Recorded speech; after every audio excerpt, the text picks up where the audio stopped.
नमस्कार साथियों। आज की जो यह हमारी वीडियो है ये मध्यकालीन भारत पर है। इससे पहले हम मध्यकालीन भारत के 4 कक्षाएं ले चुके हैं जिसमें हम तकरीबन महत्वपूर्ण बातें सभी मध्यकालीन भारत की कंप्लीट कर चुके हैं। आज यह अंतिम वीडियो है और थोड़ी लंबी भी है क्योंकि आज मैंने संपूर्ण मध्यकालीन भारत के जो भी फैक्ट बचे थे वो शामिल करने की कोशिश की है और बेहद अच्छे नोट्स हैं। आप मतलब मैं बेहद मेहनत से इन्हें बनाता हूँ और बेहद रिसर्च करके बनाता हूँ, तो आप ज़रूर से इन पर रिलाई कर सकते हैं।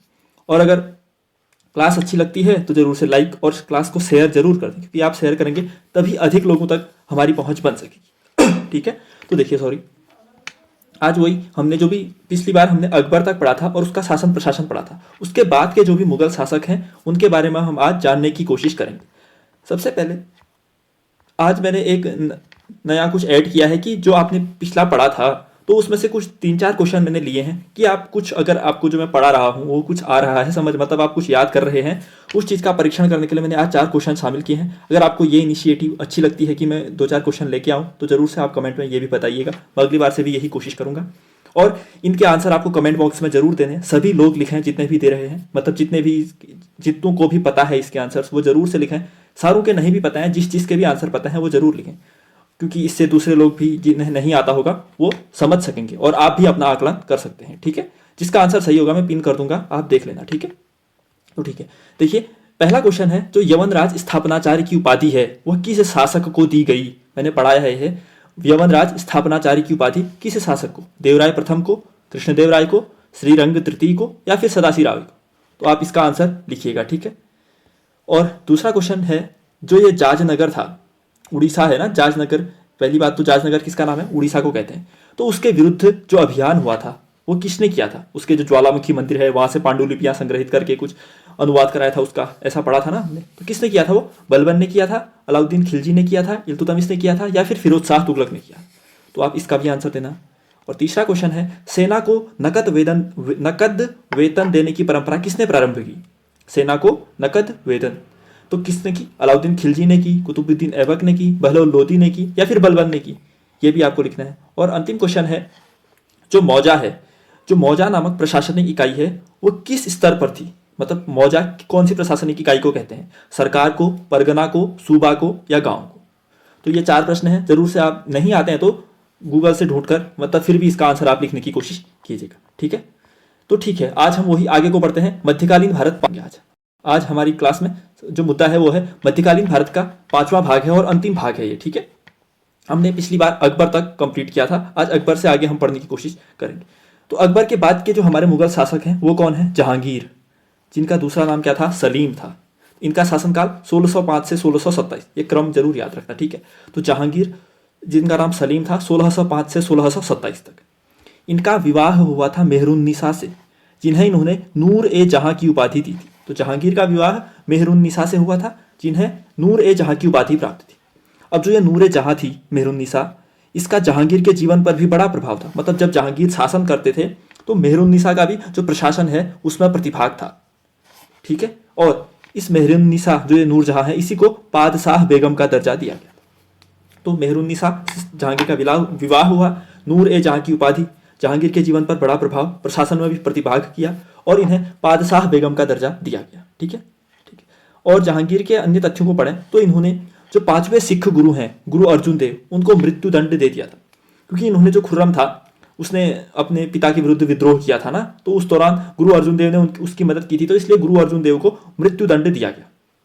जो मेवाड़ है, मेवाड़ हम पढ़ते हैं, मेवाड़ कौन सा, वही वाला मेवाड़, हल्दी घाटी के युद्ध वाला मेवाड़ जिसमें महाराणा प्रताप मान सिंह के विरुद्ध लड़े थे। तो तब लेकिन मेवाड़ पर अंततः नियंत्रण किसने प्राप्त किया, जहांगीर ने किया, क्योंकि तब जब हल्दी घाटी का युद्ध हुआ था प्रत्यक्षतः अभी भी नियंत्रण नहीं हुआ था। लेकिन जो महाराणा प्रताप के पुत्र हैं अमर सिंह, उन्होंने जहांगीर के सामने समर्पण कर दिया और मेवाड़ पर पूर्णतः नियंत्रण हो गया मुगल शासन। तो ये क्वेश्चन बनेगा कि मेवाड़ पर अंततः नियंत्रण किसने किया, तो जहांगीर ने। जो महाराणा प्रताप के पुत्र थे अमर सिंह, उन्होंने समर्पण किया था।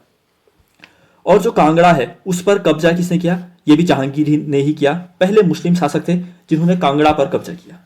और जहांगीर के दरबार में हमें पता है 2 अंग्रेजों का आगमन हुआ था, एक तो कैप्टन हॉकिंस 1608 में, एक थॉमस रो 1615 में। कैप्टन हॉकिंस 1608 में, थॉमस रो 1615। और जहांगीर का जो महल है उसके बाहर एक न्याय की जंजीर थी। मतलब कोई भी फरियादी जिसे कोई समस्या हो, जिसके साथ अन्याय हो रहा हो और जिसे शासन से असंतुष्टता हो, वो इस न्याय की जंजीर को मतलब बजा सकता है और फरियाद कर सकता है। तो जहांगीर के दरबार में एक न्याय की जंजीर थी। जहांगीर ने अपनी आत्मकथा लिखी है एक, तुजुक ए जहांगीरी। किस भाषा में? फारसी भाषा में। तो जहांगीर की आत्मकथा तुजुक ए जहांगीरी फारसी भाषा में। और जो ये जहांगीर है, इसी के काल में जो मुगल चित्रकला है वो अपने चरम पर। क्वेश्चन कितना रिपीटेड है, आपने पढ़ा होगा कि जहांगीर का जो काल था उसमें मुगल चित्रकला अपने चरम पर पहुंची थी। इसके दरबार में दो प्रमुख चित्रकार थे, एक बिशन दास और एक उस्ताद मंसूर। तो जो बिशन दास थे उन्हें चित्रकारी का मास्टर कहा जाता था, और जो उस्ताद मंसूर थे वो जानवरों की पेंटिंग करने के विशेषज्ञ थे। ठीक है, तो पशु जानवरों की जो पेंटिंग बनाते थे वो उस्ताद मंसूर थे, और बिशन दास जो चित्रकारी के मास्टर थे, ये दोनों जहांगीर के दरबार में ही थे। तो ठीक है, जहांगीर को हम क्विक रूप से रिवाइज करते हैं। जहांगीर सलीम 1605 से 1627 तक, मेहरुन्निसा से विवाह किया। नूर जहां की उपाधि दी गई है मेहरुन्निसा को, और इनका जहांगीर के जीवन पर बड़ा प्रभाव था, प्रशासन में भी प्रतिभाग था। इन्हें बादशाह बेगम का भी दर्जा दिया। जहांगीर ने जो सिखों के 5वें गुरु थे अर्जुन देव को मृत्युदंड दिया। मेवाड़ पर अंततः नियंत्रण किया, जहां अमर सिंह ने समर्पण किया था। कांगड़ा पर भी कब्जा किया और ऐसे प्रथम मुस्लिम शासक बने जहांगीर। इनके दरबार में कैप्टन हॉकिंस आए 1608 में और थॉमस रो आए 1615 में। जहांगीर के महल के बाहर एक न्याय की जंजीर थी। इनकी आत्मकथा तुजुक ए जहांगीरी जो फारसी में लिखी गई है। जहांगीर का काल है जो मुगल चित्रकला का चरम काल माना जाता है। इनके दरबार में बिशन दास थे, जिन्हें चित्रकारी का मास्टर कहा जाता है, और उस्ताद मंसूर थे जो जानवरों की पेंटिंग के विशेषज्ञ थे। ठीक है, यह जहांगीर को हमने पढ़ा। फिर जहांगीर के बाद कौन आए? फिर आए उनके पुत्र शाहजहां। शाहजहां कब से कब तक? 1628 से 1658 तक, और इनका अन्य नाम क्या था? खुर्रम था। तो जहांगीर के बाद शाहजहां आए 1628 से 1658 तक। इनका नाम खुर्रम था। इनका विवाह किससे हुआ? हमें पता है, मुमताज महल से, जिनका असली नाम क्या था? आरजुमंद बानो बेगम। तो शाहजहां 1628 से 58 तक, इनका अन्य नाम खुर्रम, इनका विवाह अर्जुमंद बानो बेगम से हुआ, जिन्हें मुमताज महल कहते हैं। शाहजहां ने दक्कन में नीति की, मतलब दक्कन की ओर आक्रमण विस्तार करने का प्रयास किया, और इनकी दक्कन नीति सफल रही। तो पूछा जा सकता है कि दक्कन पर मतलब नीति किसकी थी? शाहजहां की। शाहजहां ने बीजापुर व मराठों पर विजय प्राप्त की, और जो गोलकुंडा है उसके साथ संधि भी की। तो शाहजहां ने बीजापुर व मराठों पर विजय प्राप्त की और गोलकुंडा के साथ संधि की थी। और इसी शाहजहां ने 1632 में जो हुगली नदी का तट है उस पर पुर्तगालियों को पराजित किया। 1632 में हुगली नदी के तट पर पुर्तगालियों को पराजित किया शाहजहां ने। क्यों? क्योंकि जो पुर्तगालियों को व्यापारिक विशेषाधिकार दिए गए थे वो उनका गलत तरीके से दुरुपयोग फायदा उठा रहे थे, मतलब। तो इसलिए शाहजहां ने पुर्तगालियों को पराजित किया था हुगली नदी के तट पर 1632 में। जो शाहजहां का काल है उसे मुगल स्थापत्य का स्वर्ण काल कहा जाता है। गोल्डन एरा ऑफ मुगल स्थापत्य का जो भी गोल्डन एरा है वो कहा जाता है। ठीक है, ठीक हो गया। और शाहजहां ने फिर कई और चीज़ें भी की, पढ़ते हैं। शाहजहां की जो सबसे महत्वपूर्ण, मतलब जिसके लिए हम शाहजहां को सबसे ज़्यादा याद करते हैं, वो क्या है? ताजमहल का निर्माण हुआ था इसी के शासनकाल में। तो ताजमहल का निर्माण शाहजहां के काल में। इस ताजमहल का डिजाइन किसने बनाया? उस्ताद ईसा और ईसा मोहम्मद इम्फदी ने बनाया। लेकिन जो मुख्य गुंबद है उसका निर्माण किया था इस्माइल खान ने। तो ताजमहल का डिजाइन उस्ताद ईसा और ईसा मोहम्मद इम्फदी ने, और मुख्य गुंबद इस्माइल खान ने बनाया था। और शाहजहां ने और क्या क्या चीज़ें बनाई? शाहजहां ने आगरा में जो मोती मस्जिद है जो पूर्ण संगमरमर से बनी है वो शाहजहां ने बनाई।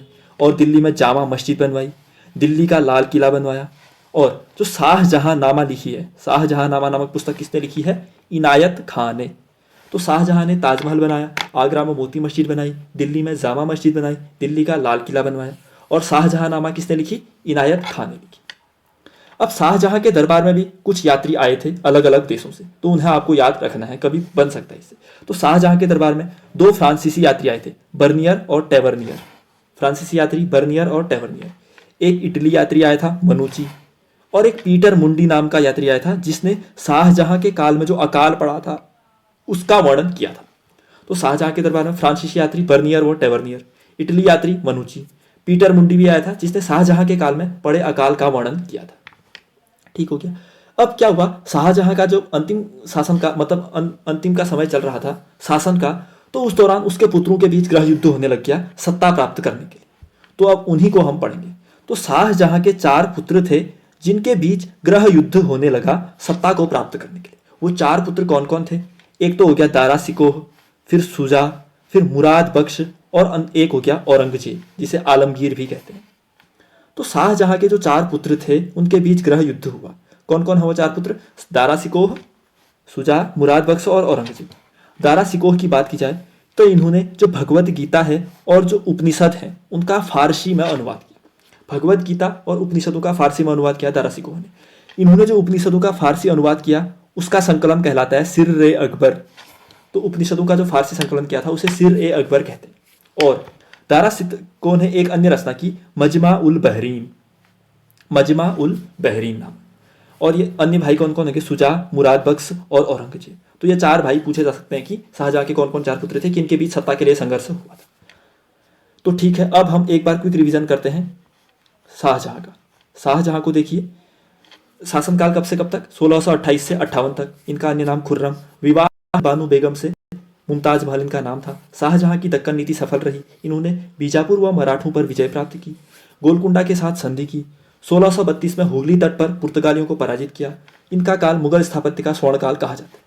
इन्होंने ताजमहल का निर्माण इनके शासनकाल में हुआ, जिसकी डिजाइन उस्ताद ईसा व ईसा मोहम्मद हिमफती ने, मुख्य गुंबद बनाई इस्माइल खान ने।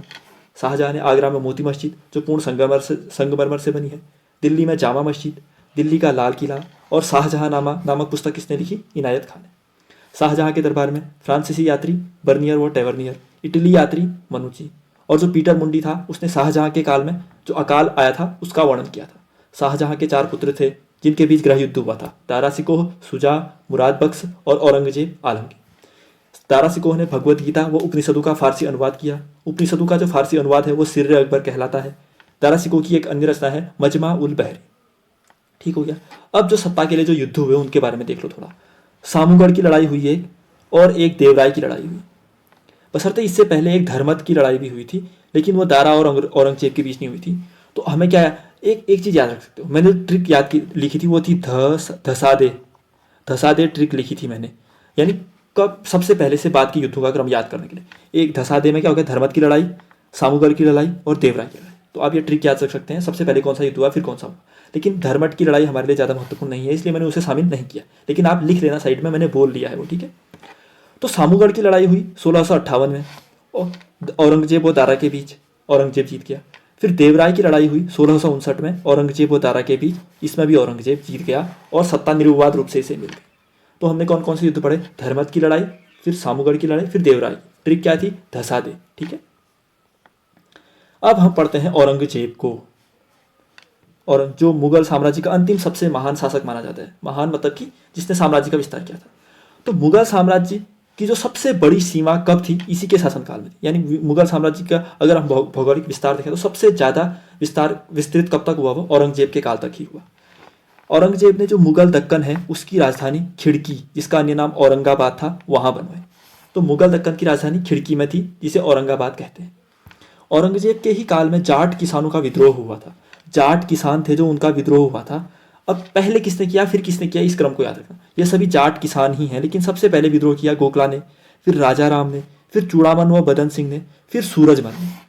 तो जाट किसानों का विद्रोह औरंगजेब के काल से शुरू हुआ था। गोखला, राजा राम, चूड़ामन व बदन सिंह और सूरजमल ने किया था, ठीक है। और पंजाब में जो सतनामी विद्रोह हुआ था किसानों का, वो भी औरंगजेब के काल में ही हुआ था। पंजाब में सतनामी विद्रोह जो किसानों ने किया था वो भी औरंगजेब के काल में ही हुआ था।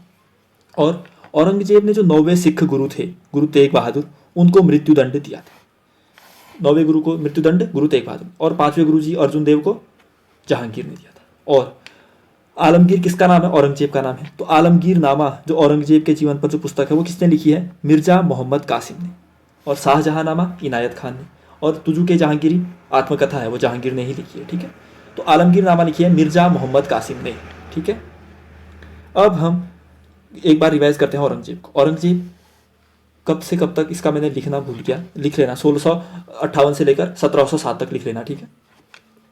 1658 से 1707 तक था, ठीक है। ये औरंगजेब का शासनकाल है।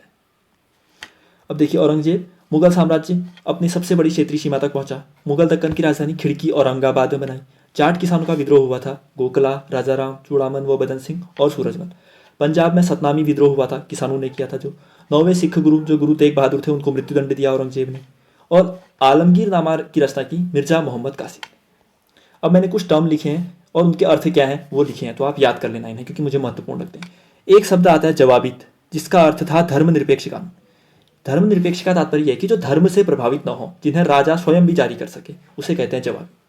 मुहद्दिब था, जो नैतिक आचरण और व्यवहार, जो समाज में एक अच्छा व्यवहार बने रखे, नैतिक आचरण बना रहे, इसकी निगरानी करने वाला अधिकारी कहलाता था मुहद्दिब।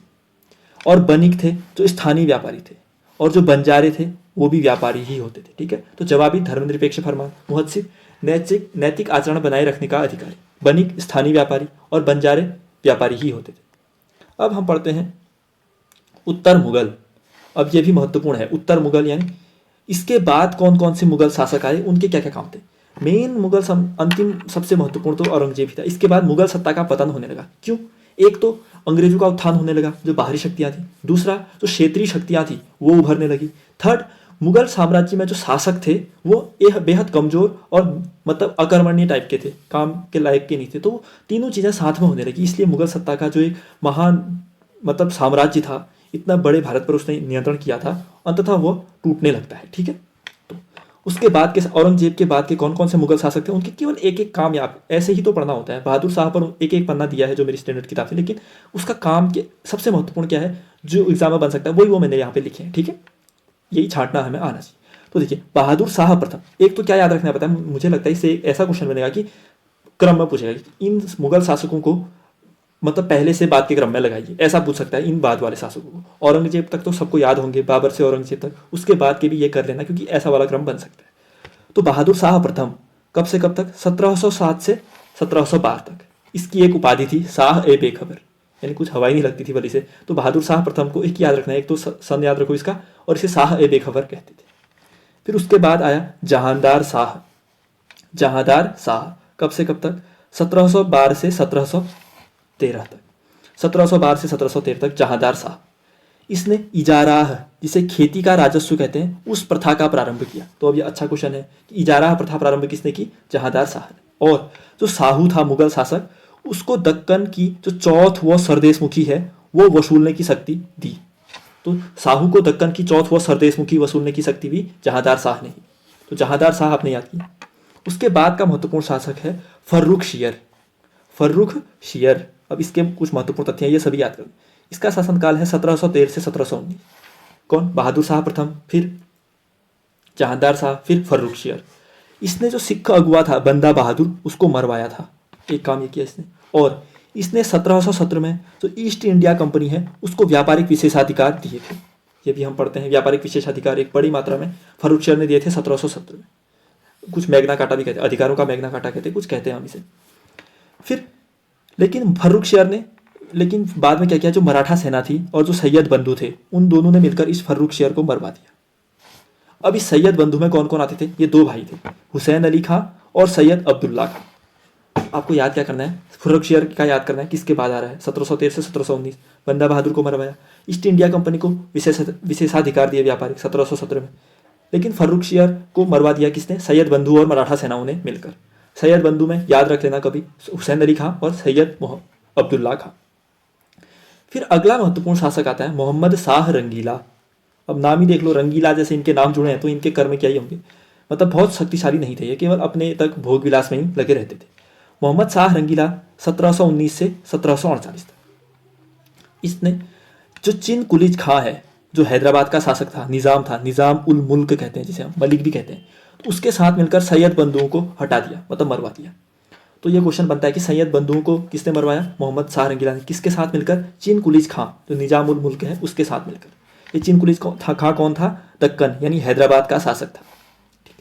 इसी मोहम्मद शाह रंगीला के शासनकाल में कुछ स्वायत्त राज्य उभरे थे, स्वतंत्र राज्य उभरे। जैसे दक्कन में उभरा, निजामुल मुल्क ने स्थापित किया। अवध में सादत खान ने स्थापित किया। और बंगाल में मुर्शिद कुली खान ने स्वतंत्र राज्य स्थापित किए थे। दक्कन में निजामुल मलिक ने, अवध में सादत खान ने, और बंगाल में मुर्शिद कुली खान ने। ठीक है, और इसी मोहम्मद शाह के काल में क्या हुआ था? नादिर शाह ने भारत पर आक्रमण किया था। कब? 1739 में। और मोहम्मद शाह रंगीला को बंदी बना दिया। तो क्या देखा हमने? 1739 में नादिर शाह ने भारत पर आक्रमण किया। कौन था शासक? मोहम्मद शाह रंगीला, उसे बंदी बना लिया। तो देखिए मोहम्मद शाह रंगीला को हम रिवाइज करते हैं। मोहम्मद शाह रंगीला 1719 से 48, चीन कुलीस खां निजामुल मुल्क के साथ मिलकर सैयद बंधुओं को हटाया। दक्कन हैदराबाद का शासक था ये। स्वायत्त राज्य उभरे जो दक्कन में निजामुल मलिक ने, अवध में सआदत खान ने, बंगाल में मुर्शिद कुली खान ने। 1739 में नादिर शाह का भारत पर आक्रमण हुआ और मोहम्मद शाह रंगीला बंदी बना लिया गया। फिर आते हैं आलमगीर द्वितीय। इसका कुछ याद नहीं करना है, केवल ये याद रखना है कि ये प्लासी के युद्ध के टाइम पे कौन था शासक, तो आलमगीर द्वितीय। ठीक है। फिर ऐसे ही शाह आलम द्वितीय को भी याद रखना है आपने। जब पानीपत की तीसरी लड़ाई हुई थी 1761 में, तब भी ये शासक थे। और जो बक्सर की लड़ाई हुई थी 1764 में, जिसमें तीनों ने साथ में अंग्रेजों के साथ युद्ध किया था। एक तो शाह आलम द्वितीय हो गया था, फिर एक वो क्या था अवध का नवाब शुजाउद्दौला था, और मीर कासिम खां था। मीर कासिम, इन तीनों ने मिलकर अंग्रेजों के खिलाफ लड़ाया था, लेकिन फिर भी हार गए थे। फिर बक्सर के युद्ध के परिणाम स्वरूप इलाहाबाद की संधि हुई थी 1765 में। तो शाह आलम द्वितीय का यही याद रखना है, पानीपत की लड़ाई हुई थी इसके काल में, बक्सर का युद्ध हुआ था और इलाहाबाद की संधि हुई थी। फिर जो अंतिम महत्वपूर्ण मुगल शासक आते हैं वो थे अकबर द्वितीय। इसके बाद तो बहादुर शाह जफर ही आ जाता है, जो प्रथम स्वतंत्रता संग्राम में नेतृत्व किया था। वो हम आधुनिक भारत में पढ़ेंगे। तो अकबर द्वितीय का एक ही काम, इन्होंने राजा राम मोहन राय को राजा की उपाधि दी थी। बस राजा राम मोहन राय को राजा की उपाधि किसने दी? अकबर द्वितीय ने दी। तो ठीक है, आज की क्लास कैसी लगी मुझे ज़रूर बताइए, क्योंकि मैंने बहुत एफर्ट करके ये सारे नोट्स बनाए हैं और बेहतर तरीके से आप तक प्रस्तुत करने की कोशिश की है। क्लास अच्छी लगती है तो ज़रूर शेयर कर दीजिए, मतलब तभी अधिक लोग जुड़ पाएंगे। और लाइक करना तो नहीं भूलें, और आज के क्वेश्चंस के आंसर भी जरूर देने हैं। ठीक है, तो ठीक है, आज के लिए इतना ही रखते हैं। मिलते हैं अगली वीडियो में, तब तक के लिए धन्यवाद, नमस्कार।